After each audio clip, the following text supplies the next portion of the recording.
Good morning, everybody. It is Thursday out here in San Antonio, and we're coming to you live from the Arneson River Theater out here at La Villita, our first ever KSAT News Now on the road. Alicia, Barrera, RJ Marquez, we're talking about Day of the Dead. A lot of stuff going on here. Yes, this morning we showed up very early, around 8:30 a.m., and already the Reifel Consejo were taking charge of setting up the chairs for the parade, and it was a busy morning. Right now it's kind of slowing down, but there's still so much work happening behind the scenes because, as you know, tomorrow is the big day for the Day of the Dead River Parade, and we're going to be streaming that live here on KSAT, wherever you're watching right now, starting at 8 p.m. Yeah, and there's obviously a lot of excitement about this, and as Alicia just said, I mean, now that we have the chairs set up, we have the Catrinas behind us, we have some of the decorations that we have here on the Cerrito Bridge, and so it really does feel like this is happening. And so we saw everyone out here working, and so yeah, really excited about this. So this morning it was a bit chilly. I had a jacket on. You can see right now the wind is kicking in, and it's expected to be a little similar tomorrow. I know Sarah Spivey warned us about that, but we want to get to Katie Blake. She has a parade forecast for us, because right now, let me tell you, it's a little windy. Hey y'all, check out this breeze. Yeah, it's going to be another pretty gusty day.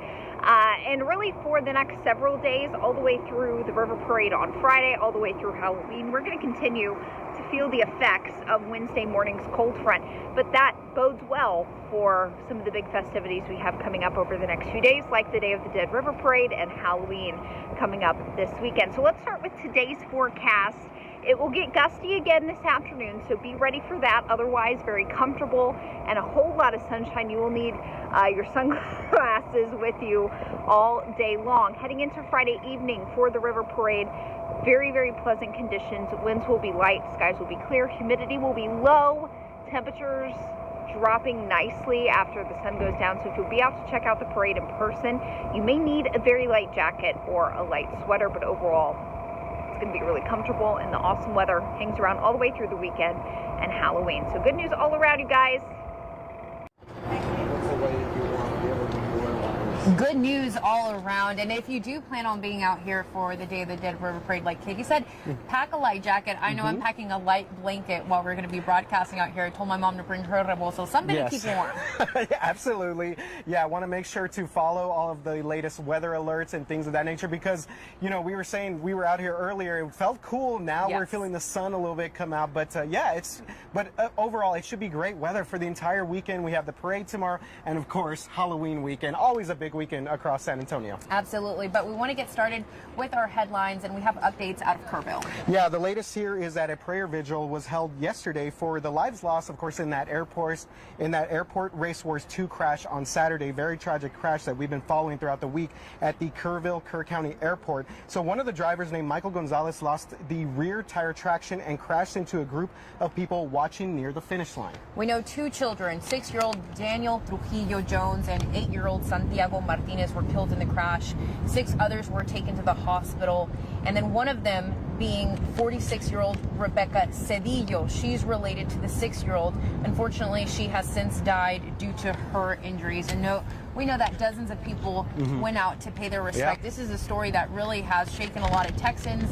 These drag races have been popular all along, but because of this tragic crash, you know, people asking many questions. Was there enough security? So this is something that's still under investigation. But of course, the latest, that vigil, and unfortunately, that woman who was in the hospital dying in consequence of her injuries that she suffered. That's right. We will continue to follow this story as we get more developments. So switching gears, Alicia, to a concern about pumpkin carving. Yes, pumpkin carving is so popular, but this is making me cringe a lot. It's a little creepy. I haven't carved my pumpkin, and I don't think I'm going to after reading this. So get this. So right here at home in San Antonio, of course, when you carve a pumpkin, it always comes with a risk because of the humidity, the heat when you put it outside. So a San Antonio mother has a warning about uncarved pumpkins. She posted on Facebook that her child enjoyed their pumpkin so much and decided to sleep with it, and then what happened? Okay, but this isn't, I don't don't know if it's weird that the child wanted to sleep with it, but turns out when the mom went to, I guess, wake up the child, she noticed that the bed was full of maggots. They threw the pumpkin away, of course, cleaned the sheets, but now she wants to give a warning to parents. First, don't let your child sleep with the pumpkin, but two, be aware of these maggots. And I know another warning that we had talked about earlier was a lot of people want to seal it or bleach it so it lasts longer, and that's harmful for wildlife, like these squirrels that like to eat the pumpkins. Right. But in this case, can you imagine maggots in your bed? Well, in our story on KSAT.com, which was written by one of our social media digital journalist, Julie Gil Moreno, she basically said that the mom said, okay, from now on we're doing plastic pumpkins. Yeah. Probably. Much easier. Yeah, Not kids as sleeping gross. with the pumpkin. I mean, hey, you know what? They just want to take part in Halloween, but you got to think about this type of stuff. Who knew as it well. could be? I mean, I guess this it is can a be crazy dangerous, story, but this is gross. Okay, so we know with traveling, it's been a headline for the past few months because at airports, it just turns out to be a huge headache. And for the past few months, really for any travelers, the only option they had was patience. But now, things are changing. You can ease your nerves a different way because United Airlines is bringing liquor back. Yes, this has been a concern by, several people that fly. I guess they used to maybe having a drink on the planes. You know, maybe they've had to drink a little bit before their flights. And sometimes it actually helps kind of easing your nerves. But United Airlines is getting ready to resume hard liquor sales just in time for the busy travel season. The airline confirmed it will expand its in-flight beverage service November 15th to include miniature bottles of liquor on select flights in domestic Canada and Latin markets. So the big day, November 15th. So like RJ said, just in time for the holiday season. So I'm hoping that whoever does want to would relax, but this could also, I don't know. You know, and people have been a little bit on edge. Yes, there you go. You know, during flights because of COVID, and, you know, we've seen some incidents on planes where people maybe didn't want to wear a mask and things of that nature. So this will be interesting moving forward. You know, Southwest Airlines has stopped all of their liquor service on flights. So United apparently ready to take the plunge, I guess. And they're getting with the times because now on their flights, they're offering the black cherry White Claw. Those, okay. So don't get wild, you guys. Yeah, they're expanding the beverage menu, I guess, a little bit here. But wild in sports also, I hear. Oh, yes. Well, the Houston Astros, of course, Game 2 of the World Series being played last night there at Minute Maid Park, and the Astros took care of business, Alicia, after a Game 1 loss. Bad loss for the Astros, where they basically gave up a bunch of runs like early on in that game, and the Braves ended up taking that lead. They took the Game 1 lead. They took that game right there. And so the Astros, of course, had to come back. The best of 7 series, Games 3 and 4 in Atlanta, and just for this, and because this is KSAT News Now, we got to do it. Yeah, and you say Astros back to business. RJ, back in business, live from the river, from the Arneson River. Yeah, so we'll see if photojournalist Dale Keller, he's out here with us, if he can maybe zoom into this a little bit. So we brought back Stick Figure Sports. There you go. You have to say it with like Stick Figure Sports. Yeah, so we have right here Lift Off. Here, I'll finally, hold it so you don't twist it. Please. Thank you very much. Make Dale's job easier. We have Lift Off right there. That's supposed to be a rocket. I really tried there. There's a little cloud of smoke in the bottom. So Astros win 7-2. That's the Game 2 score right there. And then if we could move to the next one. Absolutely. All right, here we go. This is fun right here. Jose Altuve is 5'6". He's one of the best hitters in the game. So I wrote a little stick figure with him where he says, I'm good, but I'm really short. So Jose is 5'6". And then Carlos Correa, who had a good game himself, he says, I'm actually tall. Pay me, Houston, because he's going to be a free agent this summer. Oh, or actually this fall. All right. Yeah. Well, we have missed these stick figure sports. Thank you so much for bringing that to us here. And back to business also. We'll see you in a bit, RJ, because he's going to go take care of business. He's going to be speaking to Chef Johnny Hernandez. Because, again, tomorrow, the big Dia de los Muertos River Parade happening live at 8 p.m. People are asked if you have tickets to start showing up 7:30. That way you get to see everything on time. We wanted to take it to RJ, who was able to speak to one of the masterminds behind this beautiful celebration.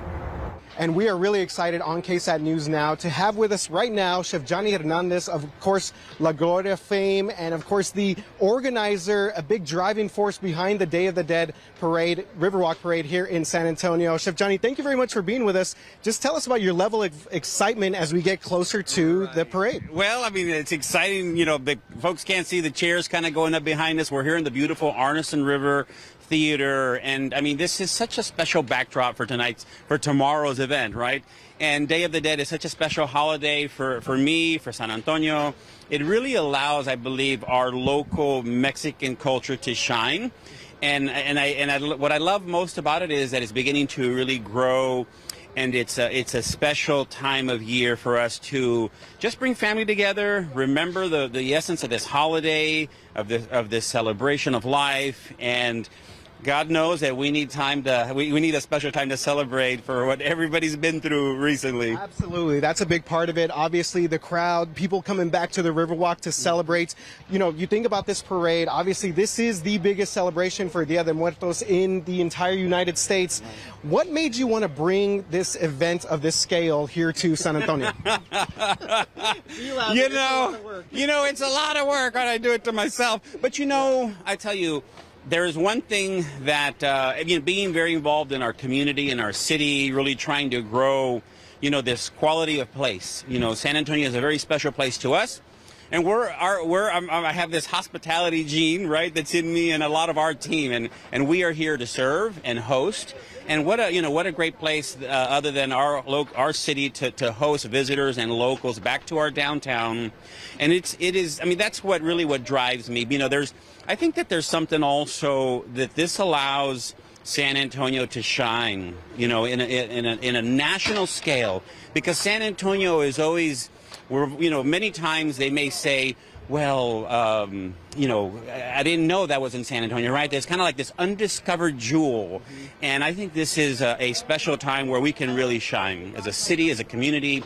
And our beautiful Riverwalk is really the beginning of our existence as a city. So there's a lot of history and a lot of culture. We are UNESCO City USA, all right? We have UNESCO missions, we have a UNESCO City of Gastronomy designation, and Day of the Dead was inscribed with UNESCO in 2003 as a celebration of humanity. So it's a very special holiday to remember and preserve. That is great. Okay, so one last question, just the amount of people that are planning to come this way, how excited are you to actually see faces in the crowd? Last year, of course, we did it in the middle of the night, but it's so excited to have people back here. I know. You know, it is... I think that what I'm happy about is that we're able to gather. Last year, I mean, the governor said only 10 people could gather, and we were like trying to separate everyone. We had cameras and nobody on the river, which was bizarre. But to have people here live, you know, the Consejo organization who's helping us put all the chairs out that you're seeing all across the river, you know, it's a beautiful partnership. And it is just a wonderful feeling to be able to do it live. You know, we have some activities, you know, in Villita, and we're just inviting San Antonio to come see the parade. And if you can't come downtown, you know, in the safety of your home, it's on KSAT, right? And it's going to be a beautiful show, whether it's live or, you know, those that need to still be safe at home. So we're excited. All right. Thank you very much, Chef Johnny Hernandez, joining us this morning on KSAT News Now. We really appreciate the time. We'll let you get back to it because I know there's still a lot of work to be done. Thank you so much for being with us this morning. All right. Thanks, guys. All right, so if you have tickets, again, or you're going to be around downtown tomorrow night, the parade starts at 7:30, but with KSAT, we'll be streaming live at 8 p.m. Steve Spreester and myself, and then RJ will be roving around, giving you all the highlights. So really, I'm biased, but the best place to watch this will be on KSAT. So again, that starts at 8 p.m. And throughout the last few weeks, days, we've been asking viewers, how do you celebrate Day of the Dead, Dia de los Muertos? What do you put on your altar, on your ofrenda, and specifically, who do you honor? So we want to bring you some of those. This is for Santiago Flores. His family, his daughter says, I put Tootsie Rolls and cookies on his ofrenda. He's always in my heart, and I miss him so much. So that's just a beautiful tribute there. We also have one for Miss Nora Gigi de la Rosa. Their family says that she was amazing. She worked 2 jobs most of her life to support her family, her daughters, and that she was just a great person all around. She loved traveling. Cabo San, what is it? It's Cabo San Lucas. There we go. Yeah, there we go. Cabo San Lucas, traveling throughout the United States as well. So we really appreciate everyone that's been able to send in pictures and share their stories of these loved ones that obviously they've lost, but that will never be forgotten. And that's what this is about, right? That's what this day is about. And I think we have one more. Yes, one of my friends, Judy, on Instagram, she shared this one of her father, Mr. Rudy Delgado Sr. This was so beautiful. I think this is such a beautiful fusion of, the Mexican culture that is Dia de los Muertos fused with Tex-Mex, which we celebrate it here so much in San Antonio. She says that on his ofrenda, she's going to place Whataburger, his favorite order. And if I recall correctly, his favorite order was a single Whataburger patty, as well as Whataburger Jr. with some Fritos on the side. So what a beautiful way to honor her father, who she misses so much. So we want to invite you to continue submitting your pictures, sharing with us who you honor, and seeing pictures of those beautiful altars. Yeah, and we will share more of these stories, of course, of people that are remembering their loved ones on KSAT News Now next week. That's going to be November 1st and November 2nd. Actually, Dia de los Muertos, that's when everyone's celebrating that as well. And we're also going to be going Monday through Friday next week. Yes. So very happy to announce that. And then I want to bring it back to what's happening tonight. This is so special for our KSAT insiders. So if you don't have tickets, you guys, you're missing out. You definitely want to be there. We're going to be cooking up some mole verde. I've never tried. Delicious. Yeah, I've never tried mole verde. If you know about the cuisine in Mexico, it's different in every region, every state that you go to, down to the municipalities. So tonight, 7 p.m., tickets are still available. We're going to be going live with the team for Naco Mexican. They're known for their breakfast tacos, but also the chilaquiles, but they're sharing this family recipe that's been passed down to them. So this is something so special. I'll be hosting, and again, tickets are still available, about $10. Yeah, and I believe they migrated from Mexico, right? Yes, they did. So they were, so they're bringing that flavor, bringing all those tastes and that cultura to San Antonio, and that's been a very popular spot as well. So again, guys, we're on Facebook Live right now. We're on KSAT.com. That's the best way to find us, through the Newsreader app. And there's a couple people that have commented on our Facebook Live this morning. So Jenny Lopez, she said, "Wish I was there." Yes. And she's referring to the artisan. Well, guess what, Jenny? You can still make it out here because there's still tickets available. Now, they are going fast, though. They are. Looking at the website, they're going fast. So I was looking at tickets for the Arneson River Theater for my parents and my boyfriend, and we were checking those out. Last week, there was plenty. Right now, I purchased them yesterday, so I waited kind of last minute. But it's pretty full here, but there's still plenty of tickets available throughout the Riverwalk. And it's just going to be a beautiful time. You're going to be able to go, wander around and really bring viewers the feel. And then, of course, we have the big after party. Oh, yeah, absolutely. With Jen and Stefania, so that's going to be a lot of fun. So we're just going to have a lot of fun out here tomorrow night. You actually got a little preview of the floats, right? Yes. So, I mean, they're amazing, right? They're so beautiful. The work that goes on to make these pieces of art come to life and bring them to float down here on the San Antonio River is just so beautiful. The team involved is El Volador and Arzumex. They're based out of Mexico City, which you got to go see them in action, Absolutely. right? A few years Loved back. it. Yes, amazing trip. They're returning, their group of 10, really making it work here to, again, bring all this to life, construct everything. So it's just been, they've been busy. They've been very busy.